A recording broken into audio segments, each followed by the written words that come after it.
তোমার মা বাবা তোমার পথের দিকে তাকিয়ে থাকে, তুমি যখন পথের দিকে হাঁটতে থাকো, তুমি কখন বাসায় আসবা, তোমার বাবা মা তোমার জন্য চিন্তা করেন, তোমার জন্য চিন্তা ফিকির করেন কখন সন্তান আমার ঘরে আসবেন। তুমি যখন রাত্রে ঘুরতে যাও, তুমি যখন বন্ধুদের সাথে আড্ডা দিতে যাও, তোমার বাবা মা তোমার জন্য রাত্রে জেগে থাকবেন। তুমি যতক্ষণ পর্যন্ত বাসায় না আসবা, তোমার বাবা মা তোমার জন্য চিন্তা করতে থাকবেন। তোমার বাবা মা তোমার জন্য চিন্তা করো। তুমি কি একটু বোঝো না? একটু কি বোঝো না তোমার মা বাবা তোমার জন্য কি করেন? তোমার মা বাবা তুমি যতক্ষণ ঘরে না আসবা, তুমি খেয়াল করে দেখো যুবক, হ্যাঁ যুবক তোমাকেই বলছি, তোমার মা বাবা তোমার জন্য রাত্রে জেগে থাকেন। তুমি যতক্ষণ পর্যন্ত রাত্রে এসে খানা না খাইবা, ঘরে না ঢুকবা, ঘরে না যাইবা, ঘুমাতে না যাইবা, তোমার বাবা মা তুমি এসে দেখবা কখনো তারা ঘুমান না। তুমি ডাক দেওয়ার আগে দেখবা তারা সজাগ, তাদের একবার ডাক দেওয়ার আগেই তুমি দেখবা তারা তোমার নাম বলে ডাকতে থাকবে। তুমি এক জায়গায় গেলে তোমাকে বারবার ফোন দিলে তুমি বিরক্ত হও না। হে যুবক তোমাকেই বলছি, তুমি সেই মা বাবার উপর তুমি রাগান্বিত হও না, কারণ মা বাবা কি জিনিস তুমি যদি জানতে তাহলে তুমি এইরকমটা করতে না। আজকে দেখো তোমার ভিতর যাদের আজকে বাবা নাই মা নাই, তারাই জানে মা বাবার কি যন্ত্রণা, মা বাবার কি বেদনা। যাদের আজকে বাবা নাই মা নাই, তারা আজকে হাজার চেষ্টা করলেও কাকে মা বলে রাখতে পারবে না। মা বলে একবারও বলতে পারবে না, একবারও বাবা বলতে পারবে না যে বাবা তুমি আমাকে এটা দাও, একবারও বলতে পারবে না মা তুমি আমাকে ভাত ফেলে দাও আমি খাবো, এই কথাটা বলতে পারবে না। হে যুবক আমি তোমাকেই বলছি, তোমার মা নাই বাবা নাই, তুমি বুঝছো? হে যুবক তোমার বাবা আছে মা আছে, তুমি এখনো বুঝছো না তোমার বেদনা, তুমি বুঝবা। হে তোমার বাবা মা যখন দুনিয়া থেকে চলে যাবে, তুমি সেদিন আফসোস করবা, হ্যাঁ আমার বাবা মার উপর আমি রাগান্বিত ছিলাম। অথচ তুমি চিন্তা করে দেখো, যতই তুমি রাগান্বিত থাকো, তোমার মা বাবার উপর যতই তুমি অভিমান করে থাকো, সেই মা বাবার উপর যতই অভিমান করো, তুমি যদি একবার সেই মা বাবাকে একবার মা বলে ডাক দাও, ওই মার আর সেই মার তোমার প্রতি কোনো অভিমান থাকে না, সেই মা তোমাকে একটু অবহেলা করবে না, সঙ্গে সঙ্গে ডাকতে বলবে সন্তান তুমি কি বলবো বলো। অথচ তুমি একবার তোমার স্ত্রীকে বলে দেখো, একদিন তুমি অভিমান করে দেখো, তোমাকে দ্বিতীয় দিন বলবেন আমি আজকে বাপের বাড়ি গেলাম, আমি কি আমাকে তালাকের কাগজ পাঠিয়ে দিয়ে। অথচ তুমি একবার চিন্তা করো না তোমার ওই মা বাবা তোমার কত প্রিয়, তোমার মা বাবা তুমি হাজার কিছু বললেও, তোমার সেই মা বাবাকে তুমি হাজার কষ্ট দিলেও, তুমি একবার মা বলাতে তোমার ওই মা সঙ্গে সঙ্গে ডাক দেয়, সঙ্গে সঙ্গে সব কষ্ট ভুলে যায়। যুবক আমি তোমাকেই বলছি, এই দেখো এই ঈদের ভিতরে কত মানুষ অন্য দেশে থাকে, প্রবাসে থাকে, সেই দেশ থেকে এসেছে, অনেকে ঢাকা থেকে দূরে থাকে, সেখান থেকে এসেছে। তুমি কি জানো সেই যখন তুমি এখান থেকে আবার ঢাকা যাইবা, যখন তুমি প্রবাসে চলে যাইবা, তোমার মা বাবা এখান থেকে কত কান্না করেন, তুমি যখন যাও তোমার মা বাবার কলিজাটা কেমন করো। তুমি যদি জানতা যুবক, তুমি আর জীবনেও বলতা না আমি মাকে ছেড়ে যাই, আমি বাবাকে ছেড়ে যাই। হে যুবক আমি তোমাকেই বলছি, তুমি কষ্ট করো, তুমি যতই কষ্ট করো, ওই মা বাবা তোমাকে ছাড়া যে কষ্ট করে, তুমি কাজ করো তার থেকে বেশি কষ্ট করতে পারো না। হে যুবক কথাগুলো একটু ভালো মতো শুনে নাও। যখন তুমি বাড়ি থেকে বের হয়ে যাও, তোমার মা বাবা তোমার জন্য চিন্তা করে, তোমার মা বাবা তোমার জন্য অপেক্ষা করে আমার সন্তান কবে আসবে, কখন আমার সেই সন্তান আসবে, আমার সন্তান কখন আসবে বাড়ি, সেই অপেক্ষা করেন। 27 রমজানের মা বাবা কত, ওই মা জানে কত কষ্ট সন্তান বিহীন থাকা। সেই সন্তান তুমি যখন 4টা বছর তুমি প্রবাসে থাকলা, ওই প্রবাসে থাকাকালীন তোমার বাবা প্রত্যেকটা দিন তোমার জন্য কান্না করবে। তুমি দেখতে পাও কি পাও না, ওই বাবার কান্না কি তোমার চোখে ভাসে না, ওই মা বাবার কষ্ট কি তোমার চোখে আসে না? ওই মা বাবার কথা কি তোমার মনে পড়ে না? ওই সাথে রমজানে যখন সন্তান বাবাকে ফোন দিয়ে বলে, বাবা আমি বাড়ি আসছি, আগামীকাল তোমাদের সাথে সেহরি করবো, বাবার কি আনন্দ, পুরো বাড়ি আনন্দ ভরপুর। মা সবাইকে বলে ওঠে, ওরে তোমরা জানি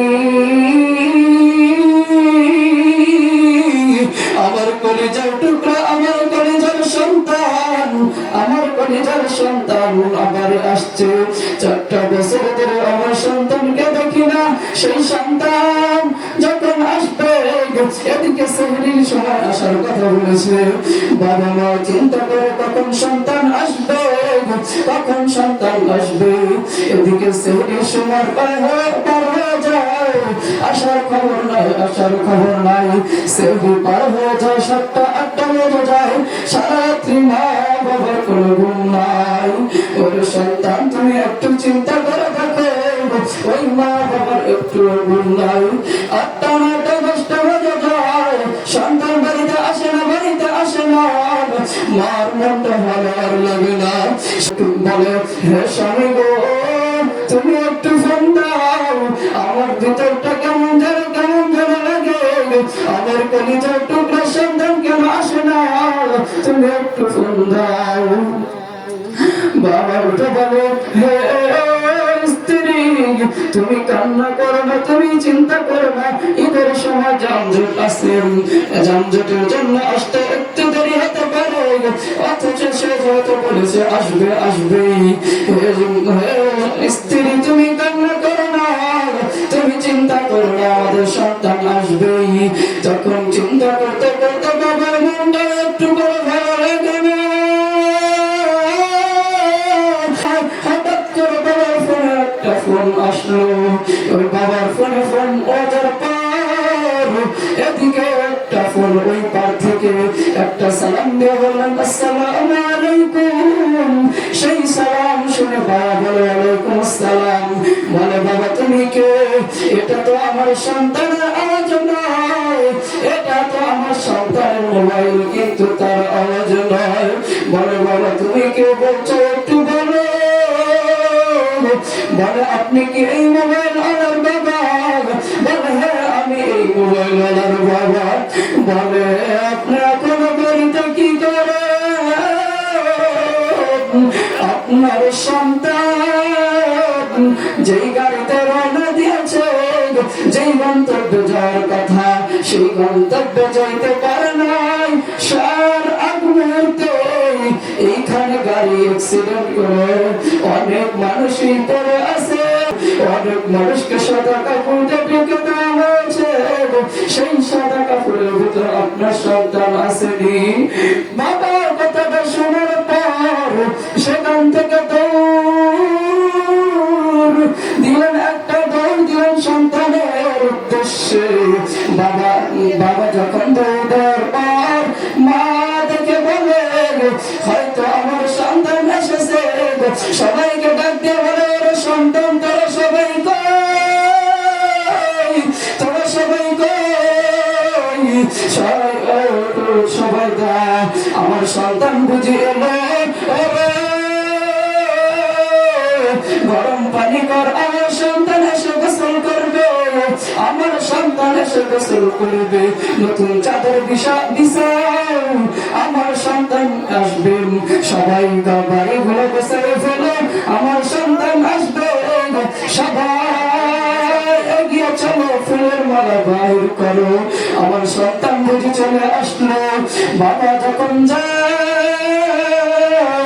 বাবা স্পটে যাওয়ার পর, বাবা যখন স্পটে পৌঁছে গেলেন, অনেক মানুষ সেখানে আছে, সেখানে যাওয়ার পর একটা করে কাপড় তোলে আর কৌতূহল বাড়ে, একটা করে কাপড় তোলে আর কৌতূহল বাড়ে, এমন করে তুলতে তুলতে একটা কাপড় তোলার পর দেখে তার কলিজার টুকরা সন্তান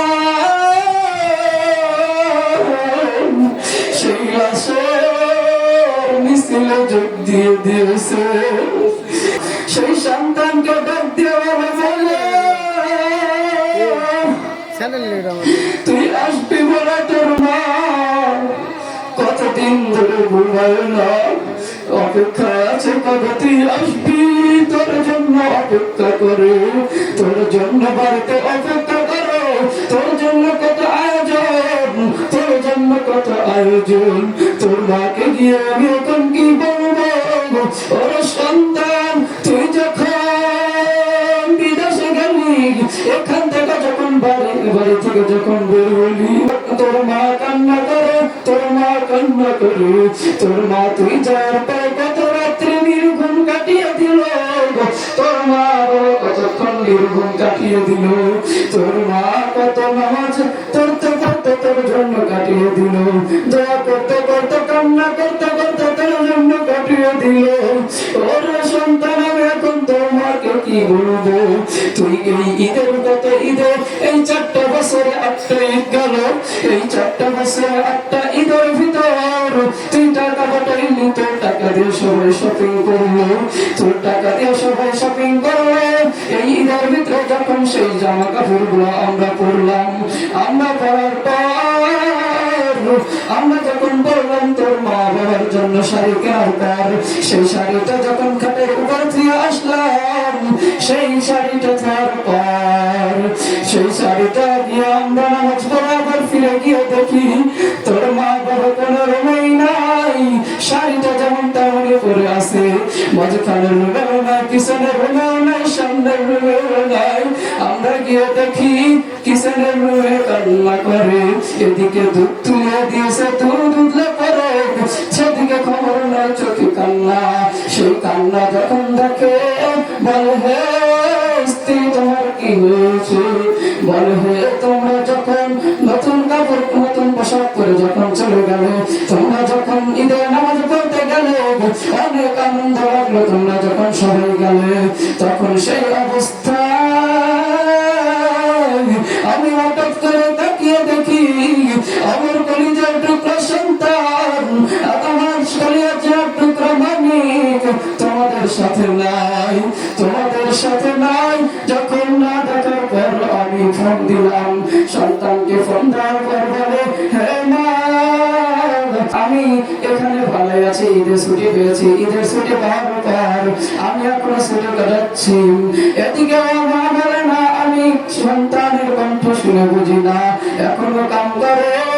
তাহলে বলার পর সন্তান বলে মা ঈদের দিন আমাদের ছুটি দেয় না, আমাদের ঈদের দিনে ছুটি দেয় না, ঈদের দিনে আমাদের কাজ করতে হয়।